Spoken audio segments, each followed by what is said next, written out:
Income tax audit कैसे करना है और बैलेंस शीट फाइनल कैसे करनी है, इसके हम ऑलरेडी पहले 12 स्टेप्स जो है वो क्लियर कर लिए क्लास में, ठीक है। इसके आगे चलते हैं और बड़े इंपॉर्टेंट पॉइंट्स हैं जिसके बेस पे हमने बैलेंस शीट को फाइनल करना है। एक बात याद रखना कि बैलेंस शीट बनाना कोई बड़ा टास्क नहीं है। बैलेंस शीट तो टैली और बीसी ने बना ही देनी है, वो मिला ही देनी है। ये बड़ा टास्क तब था जब आप स्कूल या कॉलेज में थे, लेकिन प्रैक्टिकल काउंटिंग में बैलेंस शीट बनाना और बैलेंस शीट मिलाना is not a big deal. वो तो कंप्यूटराइज है, ऑटोमेटिकली हो ही जानी है। 4 एंट्री चल जाए, 100 डालो 400 डालो। लेकिन हमें ये सीखना है क्या वो balance sheet income tax department में सबमिट होने लायक है कि नहीं। हमें ये सीखना है कि जब हम अपनी बिजनेस की किताबों को, अगर हम कहीं एज एन अकाउंटेंट या प्रोफेशनल अकाउंटेंट कहीं जॉब करते हैं और जो अपनी किताबें किसी चार्टर्ड अकाउंटेंट को भेजते हैं ऑडिट के लिए, तो जो हमारे सीए साहब है फर्म के, वो कौन कौन सी गलतियां निकाल सकते हैं और हम पहले ही उन चीज़ों पे काम करके उन गलतियों को ठीक करके, किताबों को ठीक करके भेजें ताकि हमारा ऑडिट आसानी से और जल्दी हो जाए। अगर हमने किसी सीए के पास या किसी लॉयर के पास भी काम करना है और वहाँ पे हमने इनकम टैक्स ऑडिट का सीखना है, तो नॉर्मली इनकम टैक्स ऑडिट को जो है 3-3, 4-4 साल लग जाते हैं सीखते हुए। तो हम जो है उनका जो कंक्लूजन है, जो समरी है, जो एक सीए ड्यूरिंग ऑडिट चेक करता है, हम उसको सीख रहे हैं, ठीक है। तो इन बातों के साथ हम आगे चलते हैं और 13 पॉइंट पे लिखते हैं pass depreciation entries as per depreciation rates of the income tax act. हमने डेप्रिसिएशन डाल देनी है, डेप्रिसिएशन की एंट्रीज डालनी है at the end of the year. जो हमारे किताबों में फिक्स एसेट्स है उस पर डेप्रिसिएशन डालनी है। डेप्रिसिएशन आपको मैंने नोट करवाई हुई पहले, डेप्रिसिएशन की रेट्स। अगर नोट नहीं करवाए तो मैं एक बार फिर से रिपीट कर देता हूँ।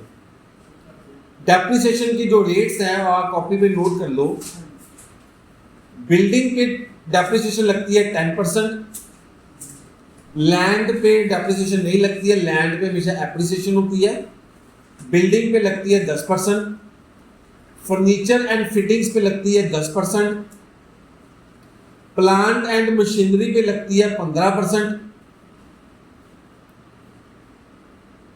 प्लांट एंड मशीनरी में मशीनरी आ गई, व्हीकल्स आ गए, एसी आ गए, ये सब 15% वाली आइटम्स हैं। जो कमर्शियल व्हीकल्स हैं उस पे लगती है 30%। जैसे मिनी ट्रक छोटा थी, बिजनेस में रखा हुआ है। और कंप्यूटर्स पे लगती है, कितनी लगती है? कंप्यूटर्स पे कितनी लगती है जी? 40%। कंप्यूटर्स, लैपटॉप्स पे, आईपैड्स पे 40% डेप्रिसिएशन लगती है। इलेक्ट्रॉनिक्स पे 15%, वो मशीनरी का पार्ट बन जाती है। तो ये डेप्रिसिएशन की एंट्रीज हमने eight the end of the year डालनी है।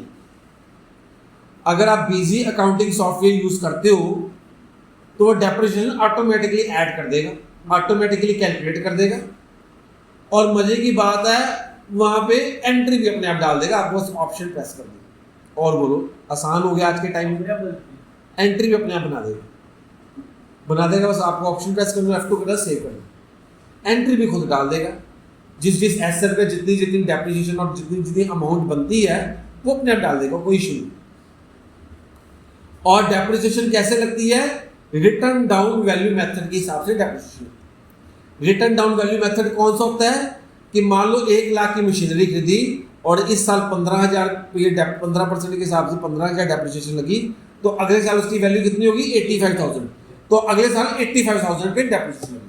मतलब जो वैल्यू डेप्रिसिएशन डाल के कम होती जा रही है उस पर डेप्रिसिएशन लगेगी। तो रिटर्न डाउन वैल्यू मेथड पे डेप्रिसिएशन लगती है।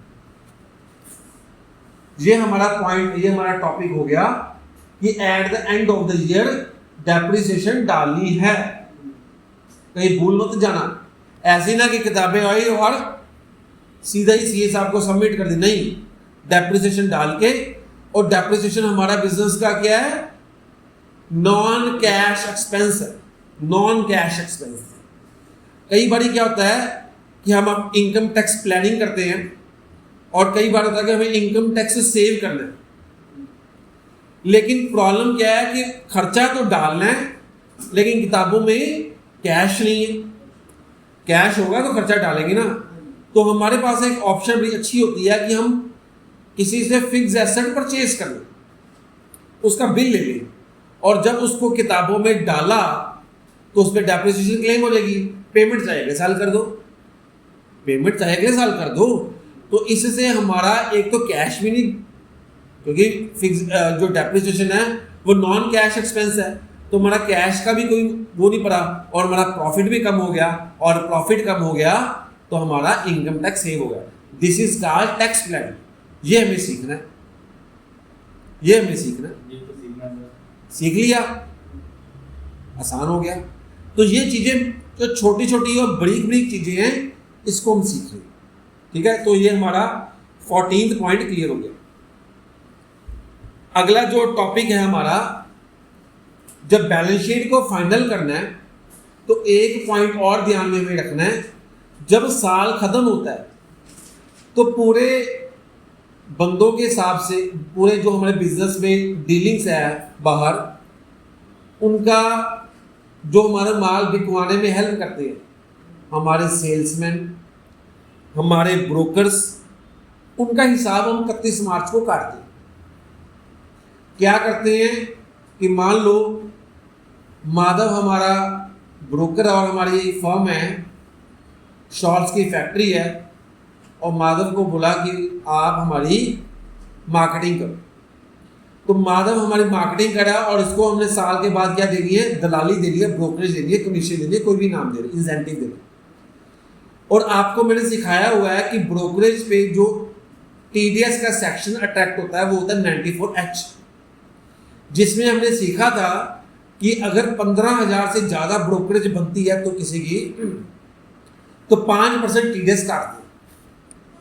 तो हमने क्या करना है, ईयर एंड पे पूरे साल में हम जो है जितने भी हमारे ब्रोकर्स हैं उनकी एक शीट तैयार करते हैं, एक्सेल शीट तैयार कर लो कि किस ब्रोकर ने कितना माल बिकवाया, कितना माल बिका हुआ माल वापिस नेट करके उतनी उसकी कितनी दलाली बनी है। तो जो दलाली उसकी ब्रोकरेज बनी है उसकी किताबों में एंट्री डाल दो। ईयर एंड पे एंट्री डालनी जरूरी है।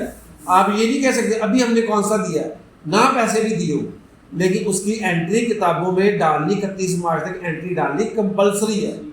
और एंट्री डाल दी, और अगर अमाउंट ब्रोकर की 15,000 से ज्यादा है तो क्या होगा, TDS काट लो।